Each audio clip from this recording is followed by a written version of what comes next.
Okay, this week we are trying some new things here on the podcast. I'm going to be doing a video portion as well as the audio portion, and so that's what the headset microphone is for this week if you're watching on the video feed. But hopefully that'll be transformed over into a better microphone. So we're hoping that works out very soon. Well, let's dive right into what's going on here this week. To begin, I did a review of a book by Robert Alter called "The Art of Biblical Narrative," and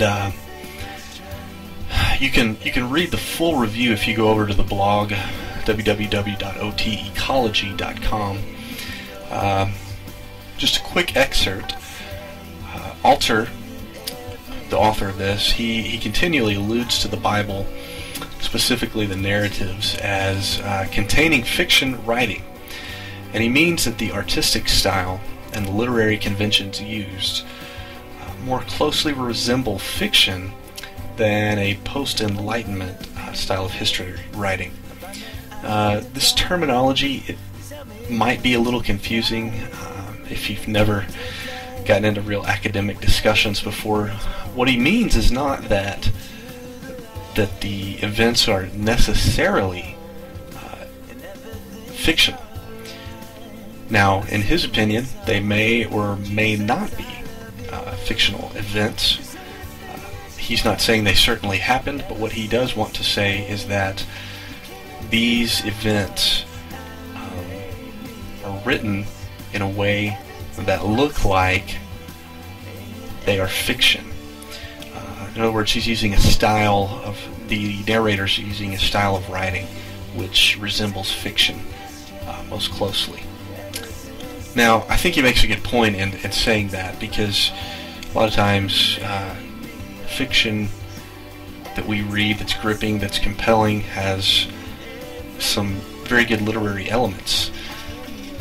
The Bible shares many of those same good literary elements. It develops characters. It has a good plot to it. There are morals to some stories. The narrator is trying to make a point by telling the story that they're telling in the way that they're telling it. And those sort of things do play out also in fictional writing. So I think it's a useful book. I think it's helpful if you're a student of Old Testament especially. He does a wonderful job of kind of going through and discussing different texts in depth and how those texts have literary features which elicit a certain meaning from that specific text. His methodology isn't really repeatable as far as he doesn't give you a method that you can just go in and take any text and do X, Y, Z and you're going to get this beautiful literary criticism of it. But at the same time, the tools that he uses are transferable, so you can use those same tools to go in and do narrative criticism. One thing that some fellow students pointed out to me was that it's difficult to know the limits of what he describes. There's no way to really know how far is too far when you're pushing the field of literary criticism, interpreting things in a literary manner. How far is pushing it too far? What details are too far? Now, the next thing that I want to look at is the woes of saltwater floods. And this is a article that I found from over on Fox News. A friend posted it on Facebook, a link to this. Read the article, and it's about these saltwater floods to get natural gas out of the ground and oil out of the ground in New Mexico. And my father is very involved in that sort of thing, and it kind of made me want to read this a little closer. So I just want to read to you the blog posting from that day, November the 8th. A friend from Mexico posted this link to the story on Fox News on his Facebook account. The story title is New Mexico City Braces for Salt Cavern Collapse. The story it's semi-sensationalist. in that it makes a claim that there's going to be this huge sinkhole that can open at any time there in New Mexico.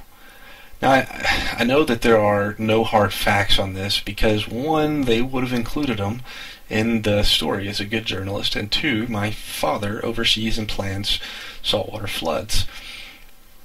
I've had discussions with him about this very same topic, and he hasn't mentioned any real proof that this sort of thing happens. In fact, just to the contrary, this seems to be the exception rather than the norm.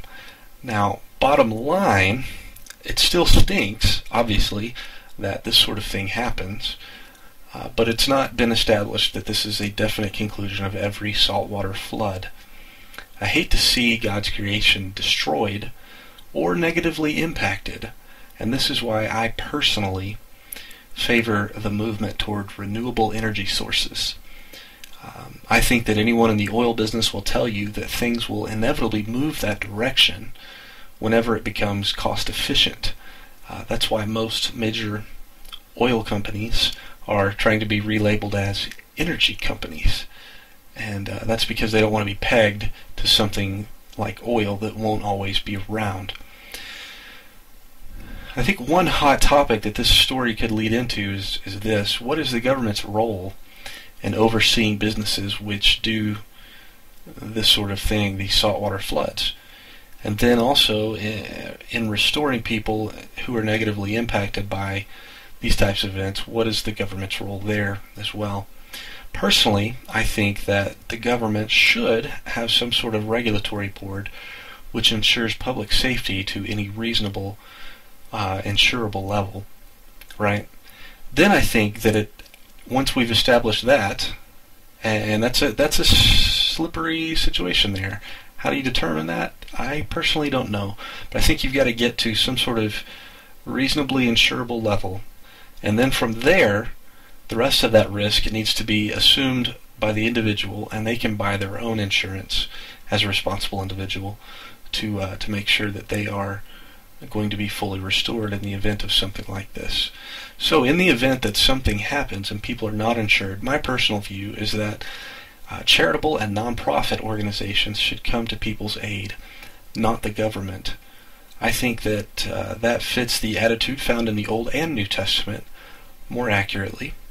I personally want people to receive help which comes from a properly motivated agency, not an agency that's trying to reinsure its own election. So those